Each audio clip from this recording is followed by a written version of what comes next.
Dinasti Abbasiyah berlangsung mulai dari tahun 132 Hijriah atau 750 Masehi sampai tahun 656 Hijriah atau 1258 Masehi.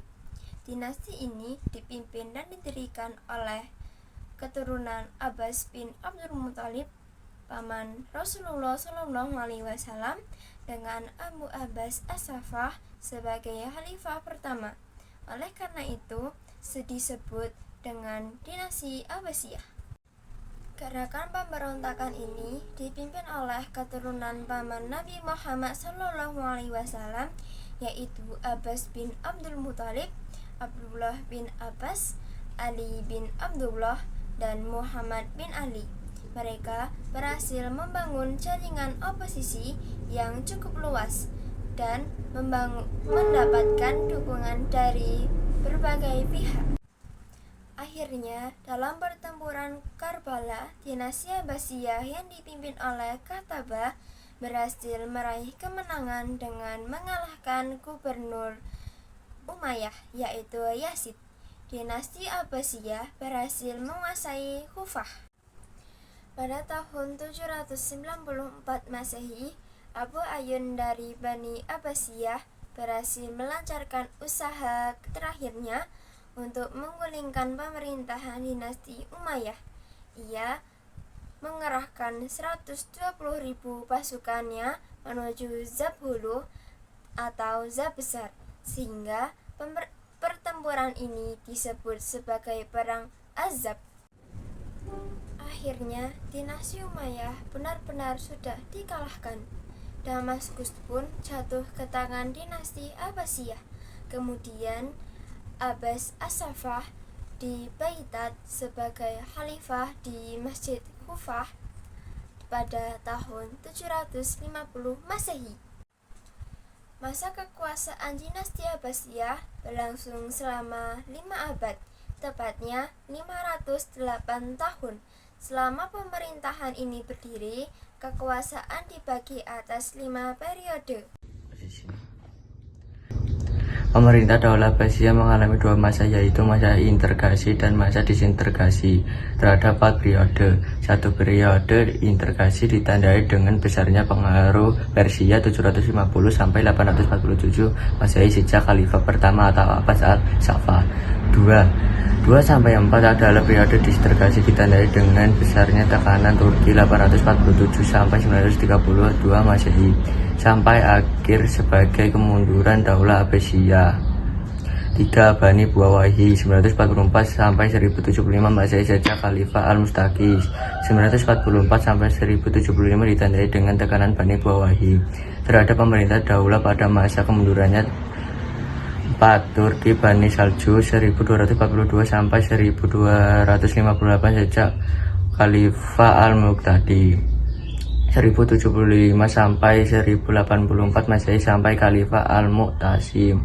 1242 sampai 1258 Masehi ditandai dengan kuatnya kekuasaan Turki Saljuk dalam pemerintah dalam berakhir dengan serangan Mongol. Dapat dikatakan dinasti Abbasiyah berkuasa selama 508 tahun dan dipimpin oleh 37 khalifah. C. Lahirnya ilmuwan dan tumbuhnya ilmu pengetahuan. 1. Perkembangan ilmu pengetahuan umum. A. Kedokteran. Pada masa Abbasiyah sudah ada rumah sakit yang merawat orang sakit. Rumah sakit pertama dibangun oleh Harun al-Rasyid pada abad ke-9. Tidak lama kemudian, rumah sakit lain tumbuh di dunia muslim. B. Filsafat. Di samping ketertarikan kepada ilmu pengobatan, banyak juga ilmuwan yang tertarik mempelajari filsafat. Filsafat lebih menekankan akal dan logika dalam memahami segala sesuatu. C. Astronomi dan matematika.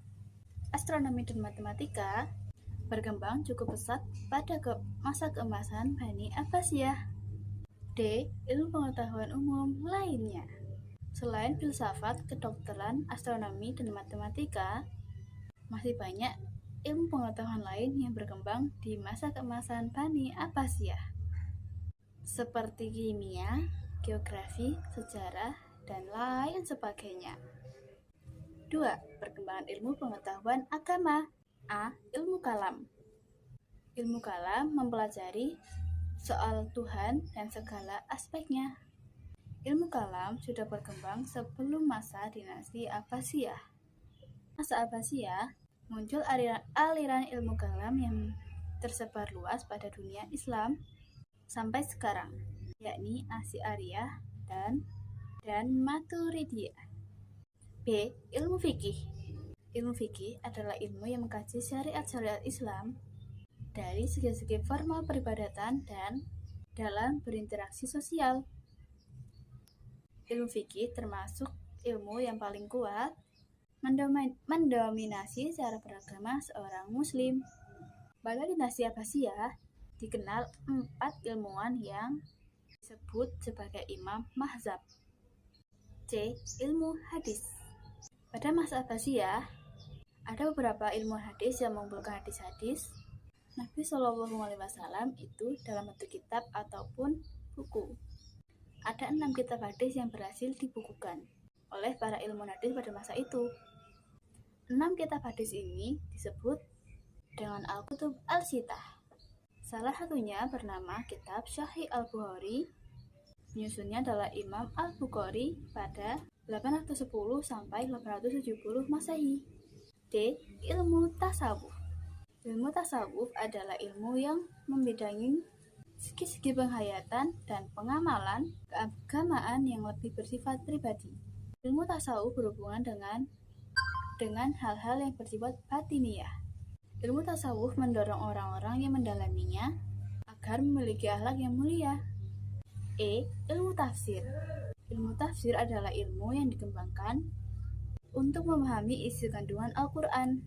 Pada awal masa dinasti Abbasiyah, ilmu tafsir masih menjadi bagian dari ilmu hadis. Seni dan seniman dinasti Abbasiyah. Seni yang berkembang pada dinasti Abbasiyah diantaranya adalah seni arsitektur, patung lukis, industri kaligrafi, dan musik. Berbagai seni itu dikembangkan dalam rangka memberikan sentuhan keindahan pada kota Baghdad sebagai pusat peradaban di dunia pada waktu itu. Selain sebagai seni tersebut, masih ada ragam seni lain yang dikembangkan di Baghdad. Di antaranya adalah sastra. Karya sastra melegenda menjadi cerita di seluruh dunia adalah Hikayat 1001 Malam. Kisah-kisah yang diceritakan di dalam berkembang menjadi cerita populer yang bertahan sampai sekarang. Ini seperti kisah tentang Aladin dan Lampu Wasiat, Alibaba, Sinbad si Pelaut, serta 40 pencuri. Hikayat 1001 Malam berasal dari karya Persia kuno berjudul Hazar Afsana atau 1000 cerita. Karya ini merupakan kumpulan cerita rakyat dari berbagai wilayah seperti Arab, India, dan Persia. E. Kontribusi peradaban Islam untuk kemanusiaan dan peradaban dunia. Keunggulan dinasti Abbasiyah selama masa keemasannya berkontribusi besar dalam berbagai hal, baik dalam peradaban Islam itu sendiri maupun dalam peradaban dunia. Contohnya, kontribusi untuk peradaban Islam, kontribusi untuk peradaban dunia, kontribusi untuk risains Eropa, dan kontribusi untuk kemanusiaan. Dinasti Abbasiyah mengembangkan ilmu pengetahuan dengan cara mendirikan pusat-pusat ilmu pengetahuan, menerjemahkan buku, dan menyusun buku. 1. Pendirian pusat-pusat ilmu pengetahuan. Membangun perpustakaan dan pusat-pusat ilmu pengetahuan, membangun lembaga-lembaga seperti rumah kebijaksanaan. Kedua, penerjemahan buku, menggalang penerjemahan buku ilmu pengetahuan dari bahasa asing. Ketiga, penyusunan buku, mengumpulkan hasil penelitian dari para ulama dan menyusunnya menjadi buku-buku, menyelenggarakan kegiatan-kegiatan ilmiah. Nilai-nilai keteladanan bagi generasi muda Islam. 1. Imam Syafi'i, kehidupan usia muda. Pada usia 13 tahun sudah meninggalkan tanah kelahirannya di Gaza, Palestina untuk berguru kepada Imam Malik di Madinah. 2. Imam Bukhari, kehidupan usia muda. Pada usia 16 tahun meninggalkan kota kelahirannya di Bukhara, Uzbekistan menuju Mekah dan Madinah untuk belajar ilmu hadis. Usia 18 tahun sudah menghafal beberapa kitab hadis dan sudah menerbitkan karya berupa kitab Kazaya.